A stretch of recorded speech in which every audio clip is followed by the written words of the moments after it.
Hermes Gasparini's Instagram account was unexpectedly banned. He is working with Meta support to recover it. He believes he did nothing wrong, so hopefully it will be back in a week or two. Until his account is restored, he'll keep posting on YouTube, he'll keep posting some shorts, possibly even some TikToks. Gasparini's current body weight is about 123 to 124 kilos. He isn't dieting or force feeding himself. He simply eats whenever he's hungry. So that is kind of his natural walk around weight at this moment. He plans to be around 133, 134 kilos for future competitions. Gasparini's recovery plan involves some elbow conditioning, some rehabilitation. He's working with a physiotherapist. He's using peptides as a part of his recovery. He recently started doing some side pressure training. Previously, even light side pressure caused a lot of pain. But now up to 15 kilos feels pain-free, which he sees as a good sign.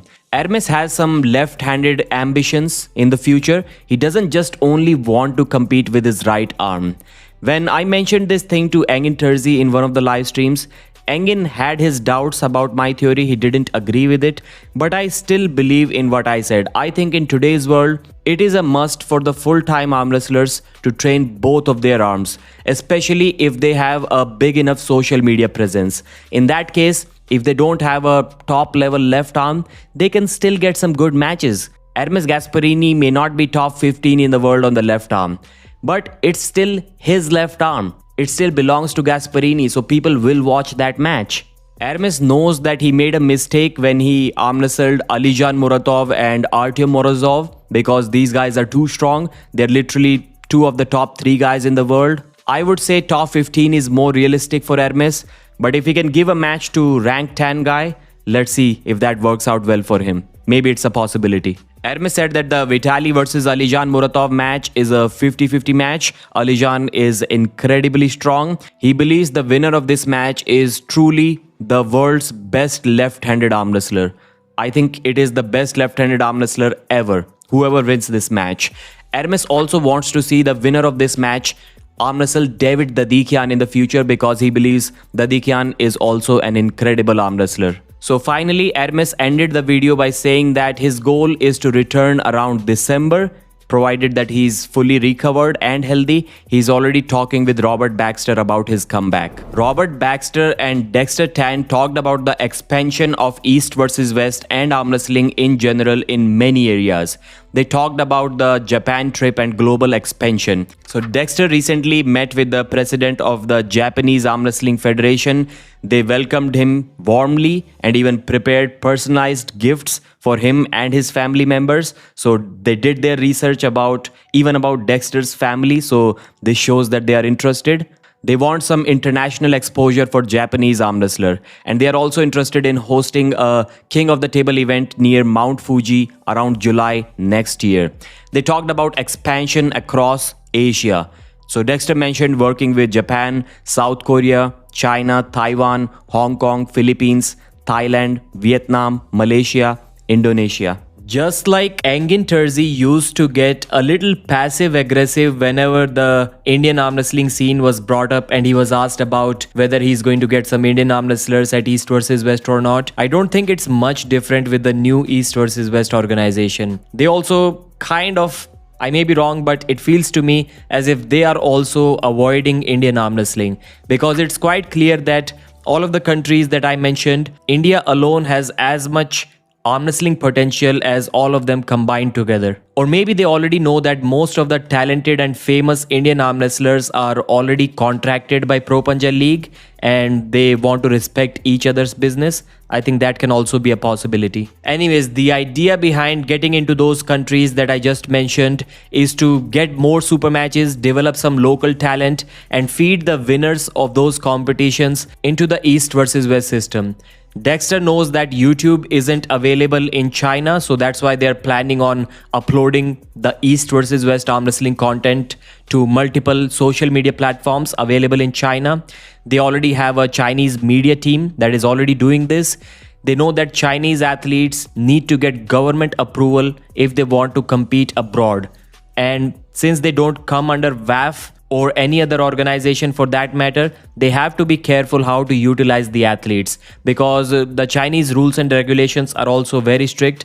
They can get banned for simple things that other countries may just avoid. So they also need to be careful that the Chinese athletes don't get banned in their own country. They discussed the amazing hospitality of the Chinese and Japanese people. They've already announced 2 more super matches for the China event: Maxim versus Guy Thunpat, and the second one is Josh Nicholas versus Ethan Lowe. So almost every arm wrestling fan in the Asian region knows these names, Guy Thunpat and Josh Nicholas. They have huge social media following, and maybe that's what East versus West are going for. But don't get me wrong, they are not bad arm wrestlers. They are national level champions. Robert was once again asked whether there will be a rule to defend your title within 1 year or you will be stripped of the title, and the clear answer was no. Robert said it's complicated. For example, Barbora is such a dominant champion that she hasn't even been offered a super match in a year. So how can they take away her title? On the other hand, for someone like Ivan Matyushenko, it's a must to defend his title even before that 1 year time frame expires. He needs to defend it in like 8 to 9 months maximum. That's what I'm guessing. Devon versus Levan third match is still not confirmed. The main issue is Canada visa approval for Levan. Levan can already get into USA for many upcoming years, but it's not the same for Canada. In the future, East versus West is planning on partnering with different promotions all over the world. So instead of organizing their own event every single time, they will partner with different events. So those events will have to use East versus West rules. They will receive some matchmaking help. They will receive some promotional support from East versus West. And those events will become pathways into East versus West. For example, the Vietnam's Claw X tournament is one of those partners. They are also planning on doing some referee certification after the China event. They will have that certification program which will be led by Luke Polster. He will be teaching official rules, some common referee mistakes, how matches are judged, etc.